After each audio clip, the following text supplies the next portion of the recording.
What are you doing here? This is really a bad time to talk about video games, you know? Can you give me a couple minutes?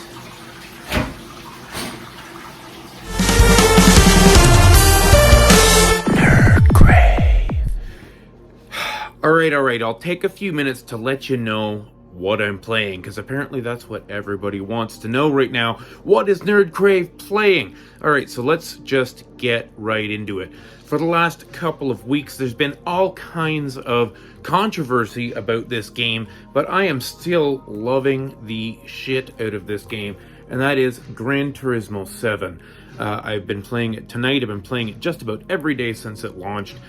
Incredible game. So much controversy about this thing, but Sony has actually turned around and fixed a lot of the problems that people were complaining about. So, you know, I actually just cashed in my free million credits, bought myself an Aston Martin, and won several races tonight. It's been a blast. It's really been a blast to play this game. I'm a huge fan of Gran Turismo, and, you know, despite there being some controversy with the graphics as well, I really think this is a good-looking game. There are some issues with it here and there, but I am happy to report that, you know, I spent the $110 or so on the anniversary edition, and I'm completely satisfied with my purchase. Like, you know, yeah, it's kind of scummy that they're pushing us towards microtransactions, but you don't have to do that. Is it a little grindy? Yeah, but that's what Gran Turismo's always been about. It's always been about buying cars and fixing up your cars and racing over and over again to get the best times and the best positions and getting all gold on the licenses and stuff like that. And this is just absolutely pure racing nostalgia. I absolutely love this game. Next up on the list, something that I actually just bought yesterday, and I have been absolutely glued to. I played it for literally like 5 hours today. It's my day off, and that is Spiritfarer.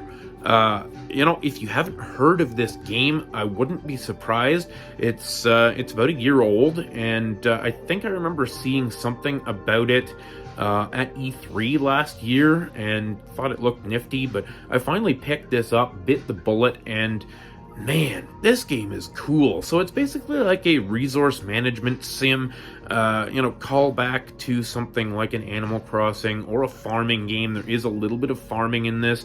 There's resource gathering, there's crafting, there's cooking, but the whole really cool thing about this game, Spiritfarer, is that it's got the most amazing story and the most amazing vibe or mood in the game, where you are basically taking over the role of the Spiritfarer, who's kind of like not exactly a Grim Reaper, but like a spiritual magical creature that helps spirits, people who have died, who have passed on, to tie up their loose ends and move on into the light, sort of thing. So you have to help them with that.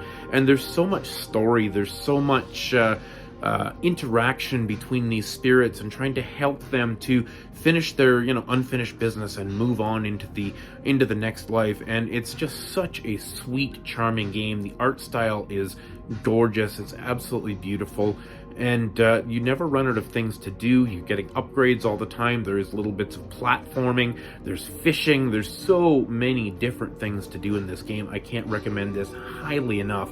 Next game on the list here, which I picked up about a week ago now, is Rune Factory 4. And I had been waiting for like over a year to play this game. My friend Josh, a streamer that streams farming games all the time, I've been watching him play this game, the Japanese version, for like a year now, and just salivating over getting into this game. Now, I can say, if you're not a fan of games with a slow start, this might not be for you, because I've put like 2.5-3 hours into this game, and I'm still basically not playing the game.